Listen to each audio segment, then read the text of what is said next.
Keith Ellison entered Congress in 2006 as a Democrat opposed to the Iraq War. As he hopes to retain his seat for a fifth consecutive term, he is now a supporter of the president's war against the Islamic State, also known as ISIS. It's tough, but I mean, I do think though, honestly, that ISIS is a threat.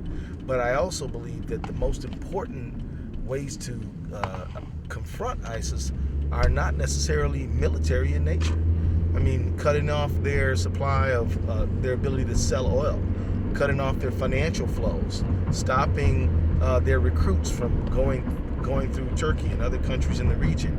None of these things involve making sure that the government of Iraq rules in an inclusive way and doesn't and minimizes sectarianism.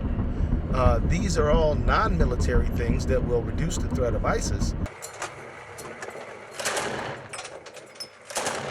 Approximately 100 Americans have fought for ISIS.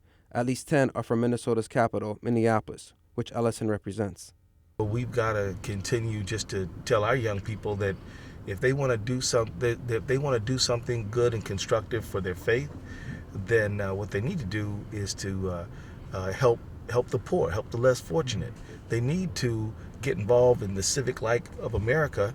They can criticize any U.S. policy they want to, but it needs to be through the ballot box, use their First Amendment rights.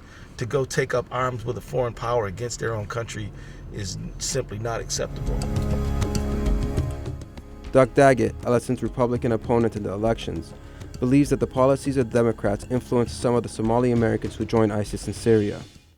Well, it is very concerning, and of course, the Somali Americans, they came from Somalia to be able to prosper, to have. You have a big community here. We do. We have the biggest. That's right, the biggest in the United States of the Somali community right here in Minneapolis, and of course, that's part of my congressional district. That's part of Keith Ellison's district, and yes, it is concerning that youth are being attracted, and I think it's as I talk to the Somali community, and I feel very welcome there and spend a lot of time in that community, the community leaders, the elders do tell me that it's a lack of jobs, lack of a good education, lack of hope.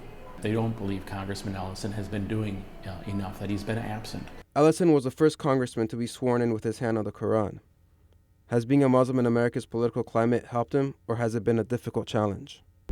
It's helped me because no matter what struggles or difficulties I face, I can always go to Salat, always go to prayer, and it always strengthens me. It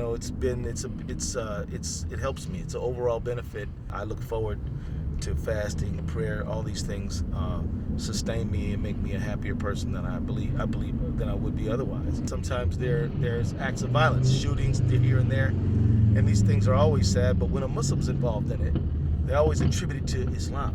I mean, I have to put up with this anti-Islamic comments, sometimes actions, things like that, but these are small things and they don't bother me at all.